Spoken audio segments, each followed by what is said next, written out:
Hello and welcome to How to Deal with Grief and Trauma. My name is Natalie Himmelrich.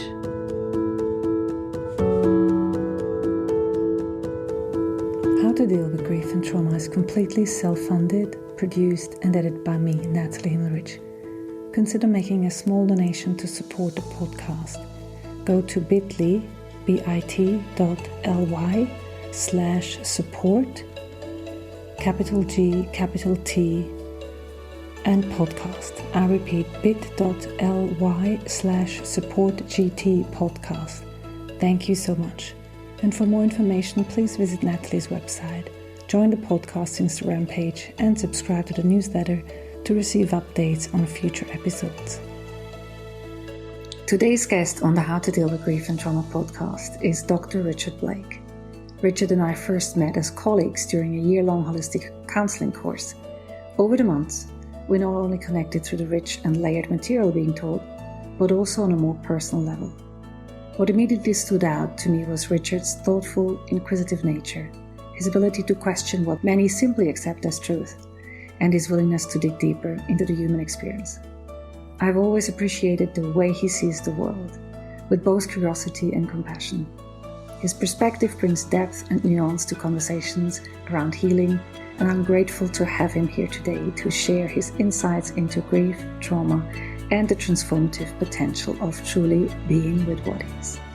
So a little bit about this week's guest. Dr. Richard Blake holds a PhD in transpersonal psychology and was the lead investigator on a large randomized controlled trial ever conducted on conscious connected breathwork.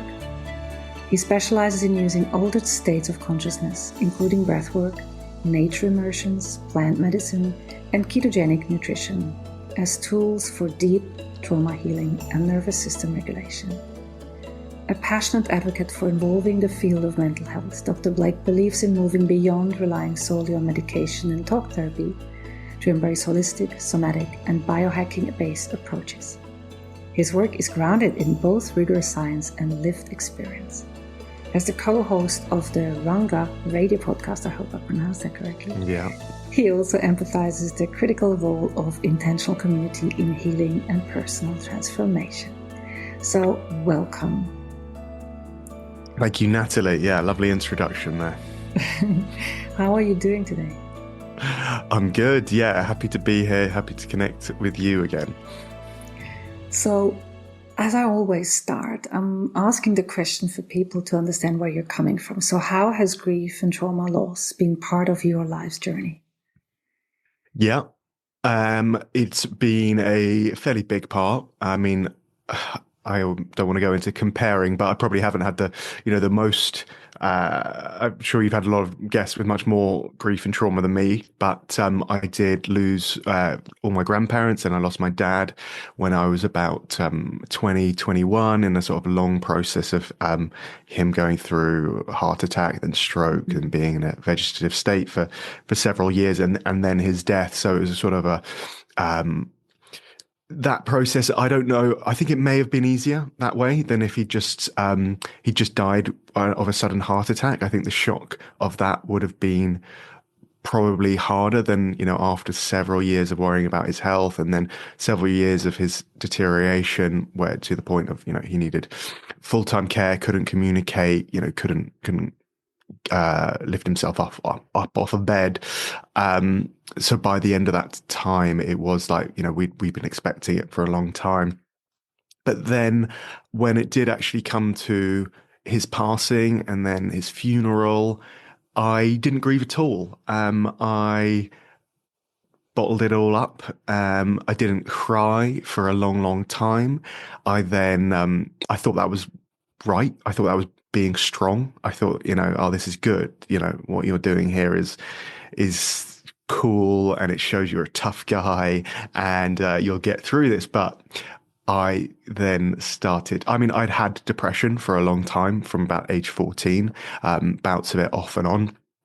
But then after that, I started getting more severe symptoms, including an eating disorder and a lot more suicidal thoughts. And then, not just suicidal ideation, but suicide plans. And then I did attempt suicide, and I was interrupted. And rushed to a in-person care unit in London where I spent a few weeks, finally getting sort of the help I needed.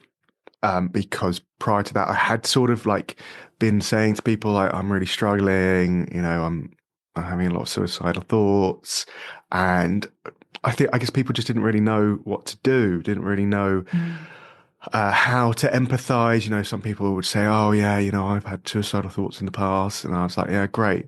But Oh, but really, I what need about someone to, me? yeah, it was, they were well-meaning, well-intentioned. But I think there was this kind of like thing of, oh, I just don't really want the inconvenience of having to like put you in a hospital or get you a therapist, or I didn't have a lot of money at that time, so I was sort of reaching out to my family members for in the hope that they would say, oh, don't worry, we'll pay for your therapy. And they didn't. I didn't directly ask them for it, but I was just hoping someone would read my mind, and that's a kind of unfair thing to hope. No one's a mind reader. And then I think the suicide attempt, I was pretty drunk when I was doing it because I'd started drinking. I don't know if I would have gone through with it. I think it was probably a cry for help more than anything. But in some ways, it worked. It shook everyone up. It got me, into the Nightingale in London, where people started to take me seriously. And from that point, my recovery just, yeah, I recovered a lot from that time. I found a therapist. I found the Hoffman process. I found the path of love. I found, yeah, not just talk therapy, because I'd tried like CBT before, and this is kind of what we'll probably come on to, like why I why I stopped being a psychotherapist, because or stopped my training as a psychotherapist to do other things, is because I found, yes, well, firstly, CBT was just not very good for me. I don't know if it's just a therapist who was just seemed like they didn't really care and was exhausted, and found things like, yeah, the Hoffman process and path of love, where you're doing Gestalt, you're doing much more exposure work, you're doing deep meditations, you're doing cathartic work that actually has meaning and purpose to it, and yeah, as well as breath work in ayahuasca and plant medicines along the way. So, yes, that's my little brief story. Thank you for sharing. I mean, there's even things that I didn't know, having known you, and through the year we've processed together. There was quite a number of places where things came up for each person, but that's really nice to know, to know that depth of your experience. And it also puts it in a whole context. And so if you're looking back over, the suicidal ideation, would you say that they were coming from your father's death and how you were not handling that at the time, or how you were handling it, let's call it this way? Or do you think it was also or connected to the depression? Where would you put that in? Yeah, I would say it sort of amplified the depression, because I'd had depression for a long time. I'd had thoughts of suicide for a long time. But when my dad got sick and there was a lot of uncertainty, a lot of sort of conflict within my family, that I was sort of, it just made me very nervous and afraid. And the suicidal thoughts just became a lot more violent. It was a lot more like I really wanted to hurt myself. There was a lot of self-loathing, a lot of self-hatred, just no positive self-regard. I just really thought I was a piece of trash and deserved to be hurt.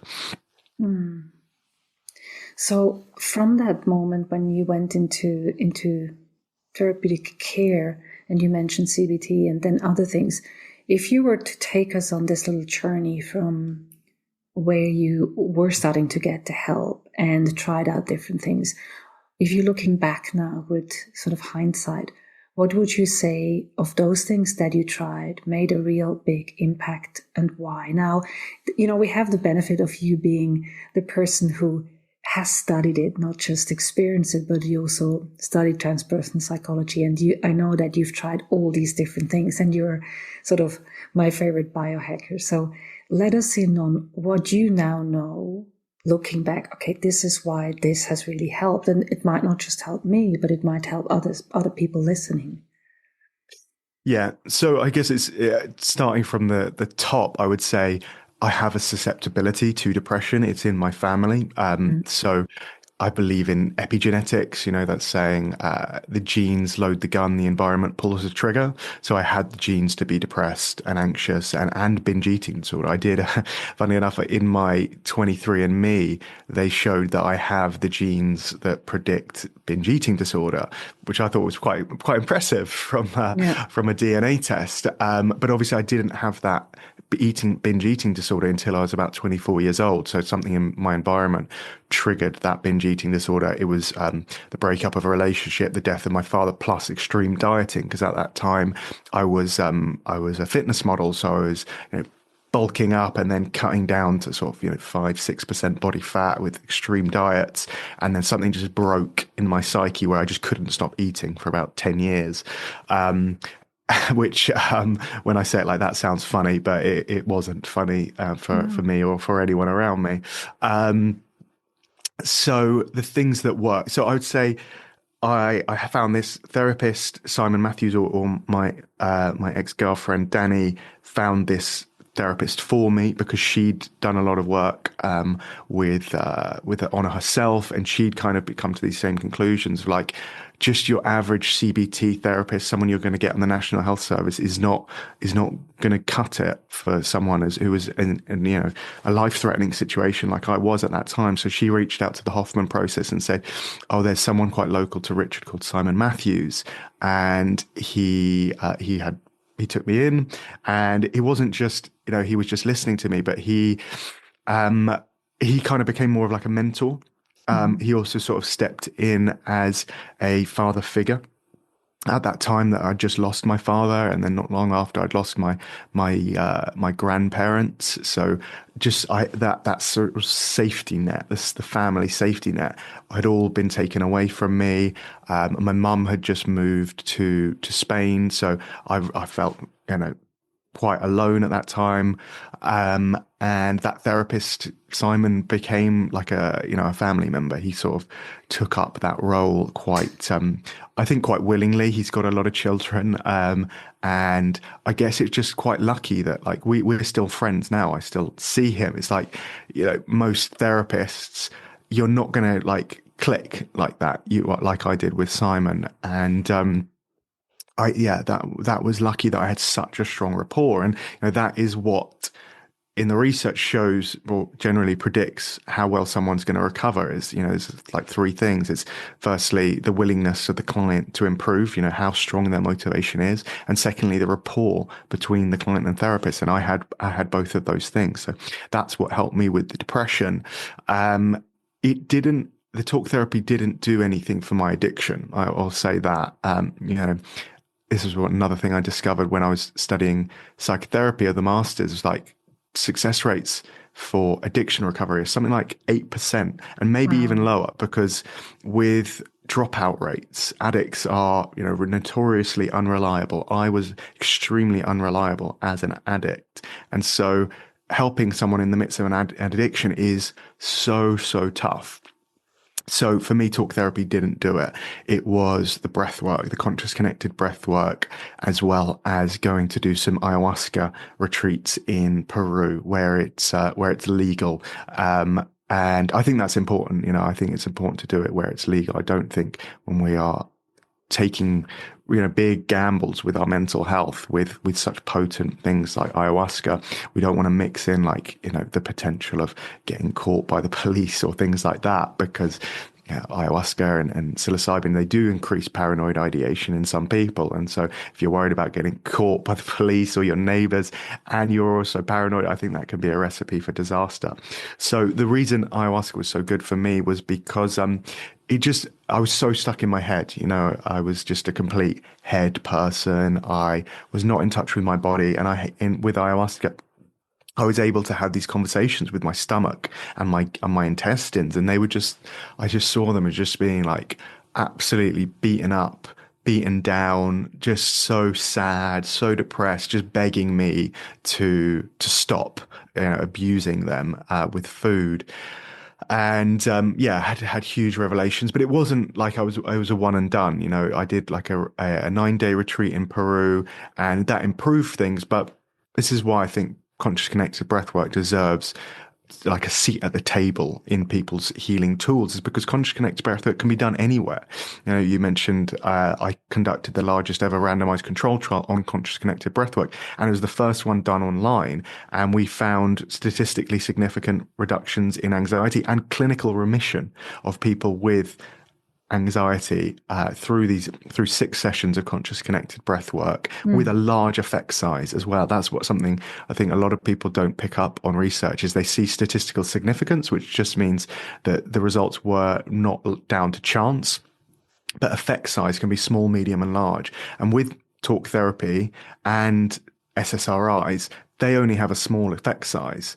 And on the Hamilton scale, SSRIs only have like a zero point 0.2 reduction in depression, whereas a good night's sleep has a 0.6 reduction on the Hamilton scale. So large effect size from CCB versus talk therapy, I think is a big headline that should be shouted from the rooftops. So who don't follow the rapid way that Richard speaks, conscious connected breath with CCB, short for that. So in your case, I mean, there's a few things. How did you find those things? I think, for people it's like, well, it's nice, but how would I find someone? I mean, find someone that does ayahuasca, or I'm not sure about conscious connected breath work. How would people be able to try it out in a safe environment?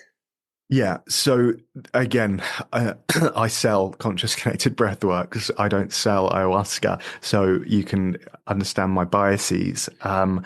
This is what is so wonderful, is that you can, your listeners can call me up and we can do a session over Zoom.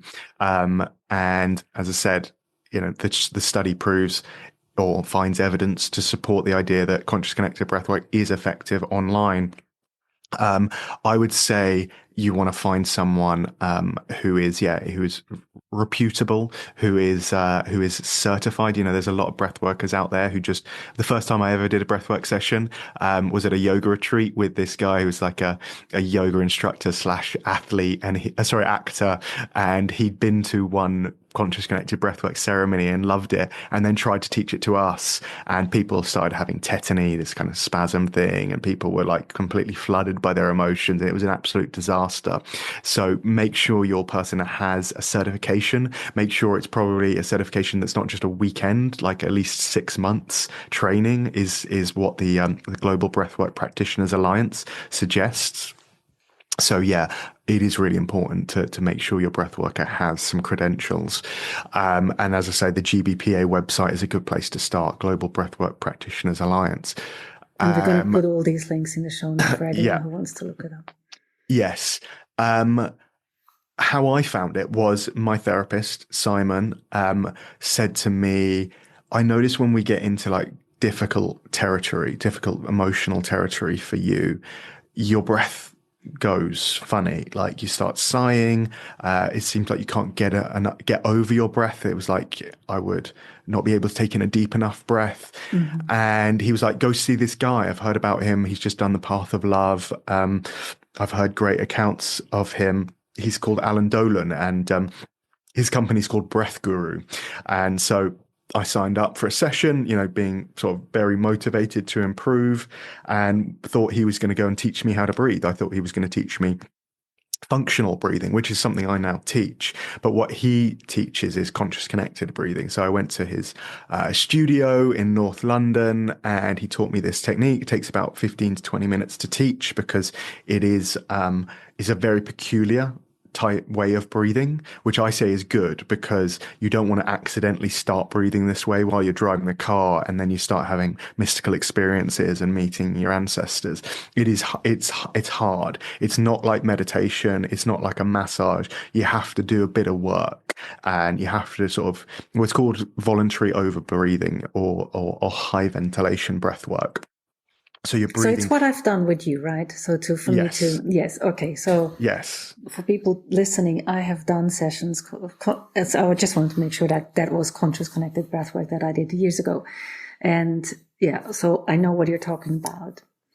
Yeah. Yes, So it is work, and it is creating all kinds of physical, how would you say them? How would you call them? Physical tingling I can, hands or, yeah, yeah, I can tell you all those things if you like in a scientific way. So, well, just yeah, so so that people understand a little bit. I mean, yeah, I'll say that. I'll just finish the story about how I met Alan, and so I did this session. Had tried everything at this stage, or what felt like everything, and I was like, oh, I know meditation. I think I come out of a session, I'm like, I think I feel better. I feel a little bit more relaxed. I think something happened. Similarly with like Reiki and craniosacral and all these different things. It was like, oh, I think something's happening. It probably is happening. I'm going to give it the benefit of the doubt. Whereas I did 45 minutes of this breath work, and I came back and I just sat up straight and was just like, where have I been? What's just happened? Oh my God, I was in this other universe of pink fluffy clouds. How long has it been? It's only been 45 minutes. I thought I was there for a lifetime. I had this hugely profound shift in my state. I felt amazing. I felt like there's so much possibility and so much hope for this stuff. Immediately signed up my wife Natalia for a session the next day. She had a similar experience, absolutely loved it. And we now both work for Alan on his teacher training course. So I teach the science of breathwork for him on his year-long mentorship training, and Natalia does the online portion of that. Um, so yeah, that's how I found breathwork. That's how I found Breath Guru. And that, I continue to be a huge advocate for that. And then what's actually happening? Yeah. So you're mouth breathing. So you're, as I say, you're over breathing. Your inhale is longer than your exhale, which is activating the sympathetic portion of the autonomic nervous system. And when they've done studies with people on their heart rate variability or HRV, they do find like an initial drop in HRV, but then a rebound to a higher baseline. So whatever they started at, let's say they started at an HRV of 50, it goes down to 20 during the session, but then by the end of the session, it stays at 70. So it's working with the nervous system. We know that. We know that. It's also changing blood chemistry. So that tingling you said is it's called paresthesia. Another thing it does is it increases the alkalinity of the blood, which then lowers the threshold for excitability of the nerves. So that's the paresthesia. And for some people that goes to tetany, which is like where the hands go like claws, the mouth cramps up.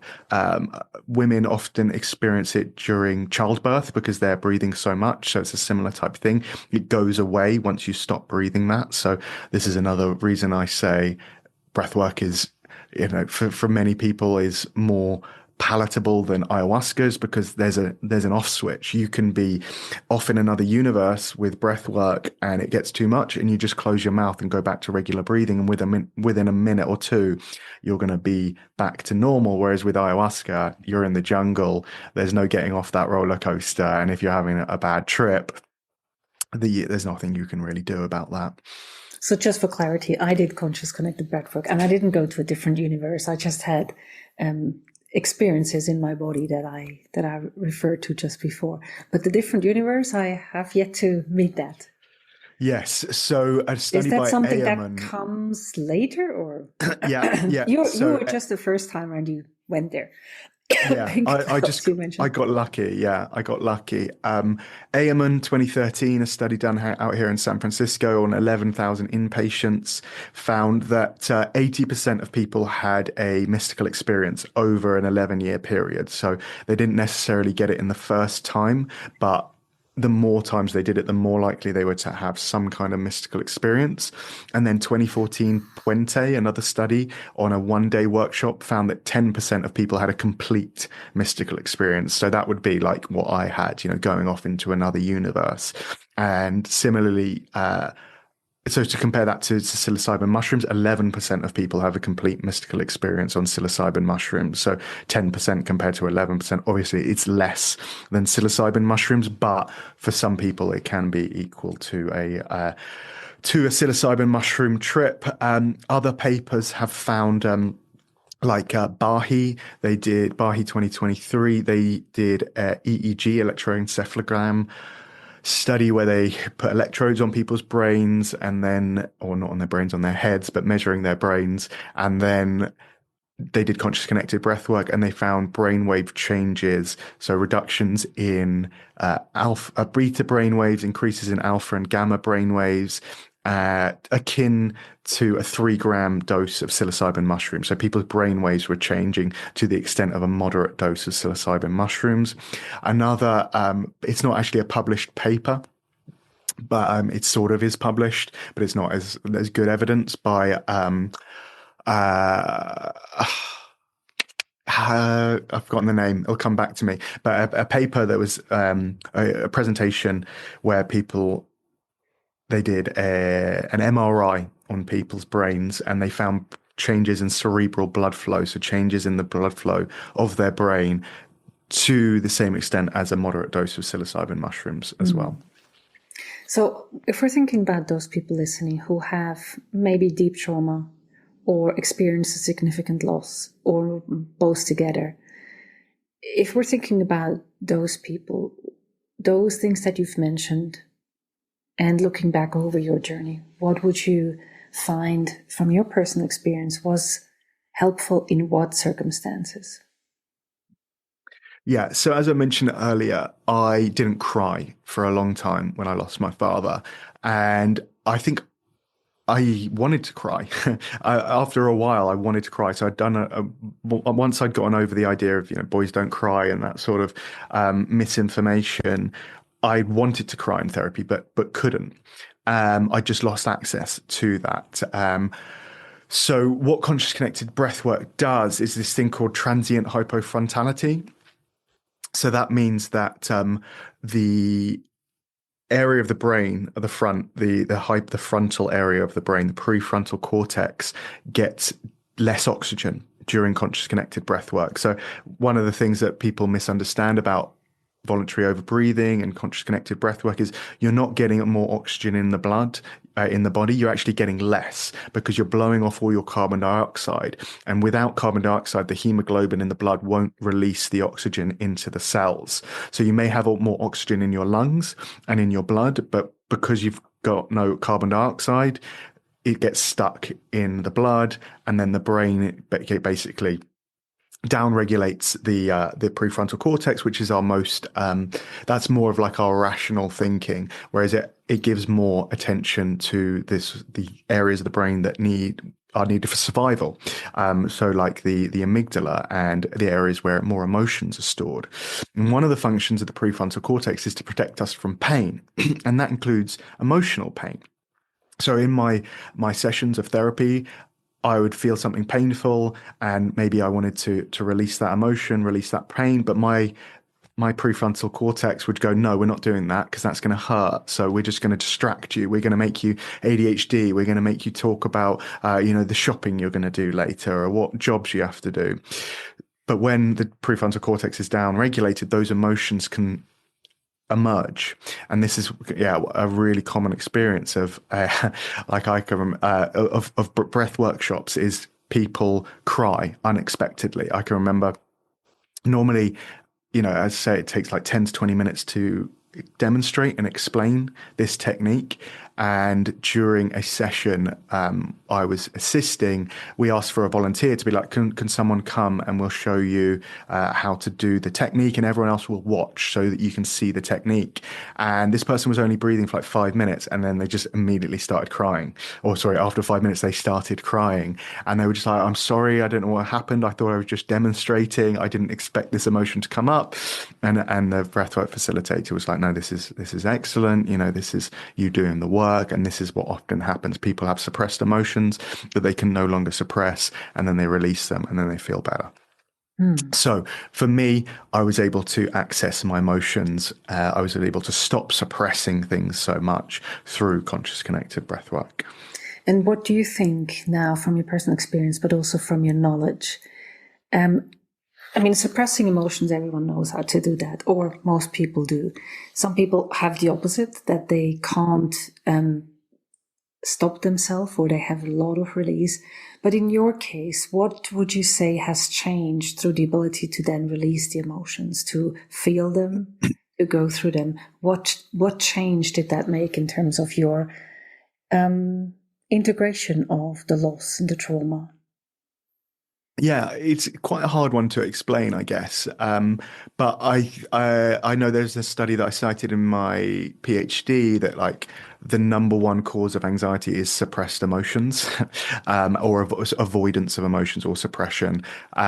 So obviously, I know I'd been diagnosed with anxiety and depression, and yeah, suppressing all my emotions was contributing to my constant anxiety, and then managing that anxiety with binge eating.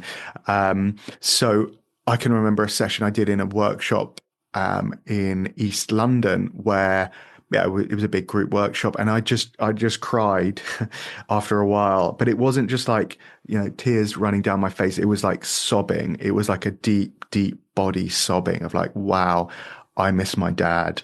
This is really hard.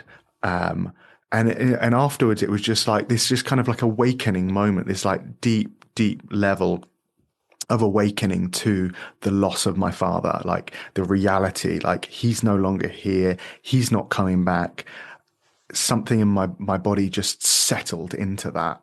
And the reason for that is it's something called pivotal mental states, or PIMS, the PIMS theory. This is something that came from Robin Carhart Harris, who's done all the research, or not all, a lot of the research at Imperial College London on psilocybin. So effectively, what psilocybin does and what conscious connected breathwork probably does is they activate the serotonin 5-2A receptors in the brain, which creates this really plastic state of the brain. So, neuroplasticity is this idea that the brain can change and grow and learn at different stages. And this is what I say, like, about, talk-based therapy is like, let's say someone wants to quit smoking. They know they should quit smoking. They say to their therapist, oh, I really want to quit smoking, but I can't. Oh, I'm going to quit smoking. And then they don't. When they're in this altered state, this pivotal mental state with conscious connected breath work, or psilocybin mushrooms or another plant medicine, their brain has this deep, deep knowing of like, oh yes, I am going to stop smoking. This is terrible for me. Why am I smoking? And then they can go and make these changes. It's just this deep, full body knowing of, well, for me, my father's gone and he's not coming back. And for some people, the example, it's, I'm going to stop smoking now. I mean, some people that I'm thinking of, my clients or people that I've spoken to, they might actually not yet want that pivotal moment, that understanding. I think it's also a time of, or the question of the timing. When is it right to have that, to be able to sink into it and say, okay, this is it. And, also what I've been thinking when you were speaking about the suppressing of emotions. I mean, we, not just in the UK, but I think in a general sense, many cultures have a tendency to put really emphasis on suppressing emotions. It's not just male, but I think in general, why do we apologize when we cry? It's because it is seen as strong, together, good, to not cry, to not have the emotions displayed on the outside. And I mean, yeah. No, carry on. I think also when I remember when we met, in that circumstances, I mean, we all met in an idea of wanting to be together and actually open up. And still, even within that context, there's still a guardedness, which is so deep layered for many, I don't want to say all, that we shouldn't show weakness. It's even called weakness, or emotions, or breakdown. Even the words that are used to say showing emotions are not really positive ones, or not really, hey, you've done well, you've broken down, well done. Yeah, I mean, what pops to mind now, I don't know if any of your listeners are football fans, but Mohamed Salah, arguably the best player in England and the world, was at Chelsea, my team, and Jose Mourinho, a very famous manager, had him as a young player and substituted him and then told him off, and then he cried in the changing rooms, this like 21-year-old boy, and then he was sold, and then he went off and has become like, the best player in the world. And all just because like Chelsea lost this player who's worth like £100 million because Jose Mourinho assumed that just because he was crying, he was weak and therefore not a good player. And he was just completely wrong, because he goes on to be this like phenomenal player, maybe one of the greatest ever to play in England. So yeah, I guess in certain environments, like hyper masculine environments, like professional football teams and things, it really is seen as a weakness when it shouldn't be. There's a prime example of someone who misread the situation.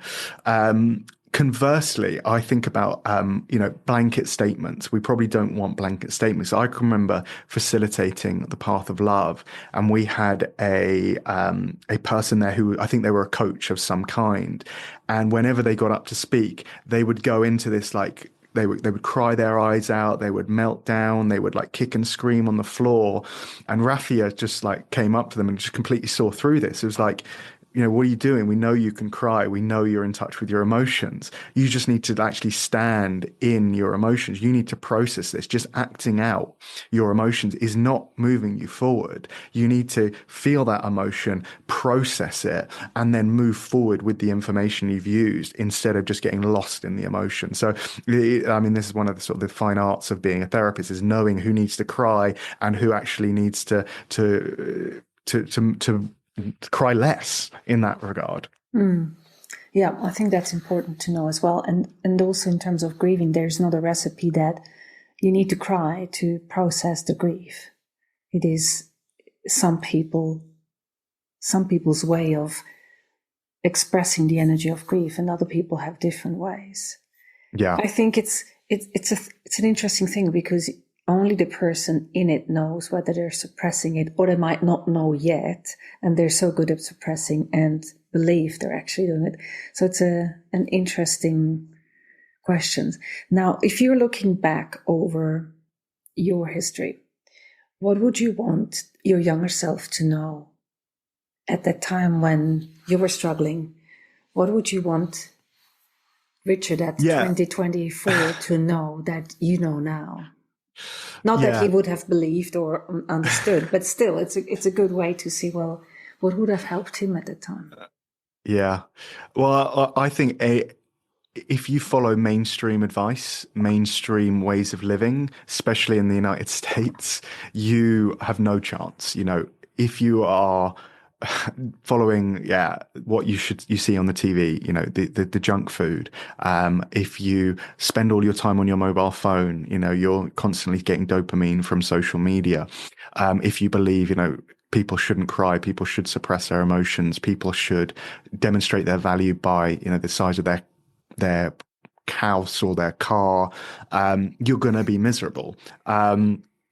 So I think you really have to like fight against the mainstream, from diet, from what you do with your life. It seems to be like a quite alternative idea that you should spend time in nature. Like you're a hippie if you want to go for a hike and not, I don't know, go to a bar with friends and just watch sport, which is what I was doing in my 20s. It was just, going to pubs, drinking, hanging out, staying out late, not seeing the sunrise, not spending any time outside. I was exercising, but I was exercising obsessively. Mm-hmm. So that's one thing that most people don't do, is they exercise, but you can still get depressed and anxious when you exercise. I'm a prime example of that. And I was also anxious and depressed before social media. So, social media is obviously, everyone's blaming it for the mental health crisis, which I definitely believe it's made things worse. But you can also not be on social media and be depressed and anxious.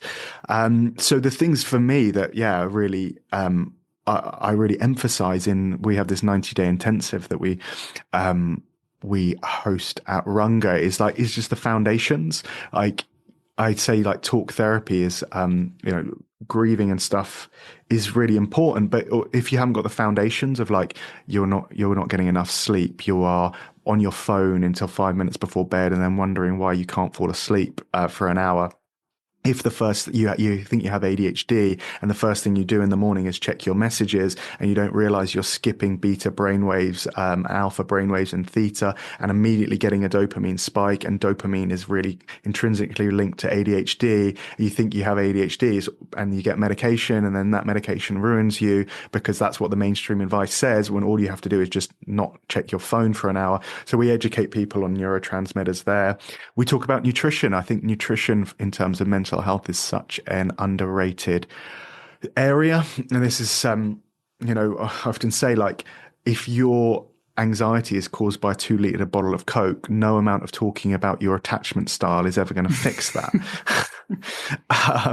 And similarly, now that, there's more and more research about the keto diet for schizophrenia, for ADHD, for anxiety, for depression, for Alzheimer's, because in the past we would have spent periods, especially in Northern Europe, in ketosis every year. They just would not have been starches or fruit. So I really think it's important that people go through a process of getting into ketosis and building up metabolic flexibility, where they can go from switching sugars to ketones. That doesn't have to be like you have to be keto for the rest of your life. It may be you just have to do 6 weeks, or once a month you do a 2-day fast, which will switch you into ketosis. I think so many problems of mental health can be fixed with diet. Exercise, is more effective than SSRIs in basically every study ever done comparing SSRIs to exercise. If you're not exercising, it's such low-hanging fruit to be doing. And then community is another one. There's a loneliness epidemic. There's a minister for loneliness in the UK now. It's gotten so bad. And they say that loneliness causes more health conditions than smoking a packet of cigarettes every day. And social media is obviously contributing to that, because we get our needs met we think we get our needs met by going on social media to connect with people, but actually having a community. Just, there was a study on longevity showing the people who lived the longest were not necessarily people who had like best friends and they were like living with their friends, but it was small interactions throughout the day. It's like they would have a chat with the postman, they would have a chat with the neighbor, they would have a chat with a work colleague, they would have a chat with people at their gym. Just small little social interactions. Just taking that risk every day and getting to know people over the years is hugely important for our physical and mental health. So, yeah, there's a lot of things I was doing wrong as a younger person that I now have hopefully corrected in my life. Or we're going to look back 10 years later to look back to today and say, well, what else? I mean, thank you so much, Richard. I can see already within the last 7 years since we first met, or 7 years, I suppose, of the explosion in your life in terms of knowledge and the eagerness that you have in testing things out. So I think I'll have to listen to this episode possibly 2 or 3 times to get all the information, because you're speaking on high speed. Thank you so much for the time spent here with us. Yeah, thank you for having me. Thanks for listening to How to Deal with Grief and Trauma. If you'd like to be updated on future episodes, please subscribe to our newsletter on nataliehimmelrich.com. If you need grief support, please contact me for a 30 minutes free discovery session. How to Deal with Grief and Trauma is produced and edited by me, Natalie Himmelrich. To support this podcast, please rate, review, and subscribe to or follow the podcast on Apple, Spotify, or wherever you get your podcasts. Thank you. And remember to keep breathing. I promise it will get easier.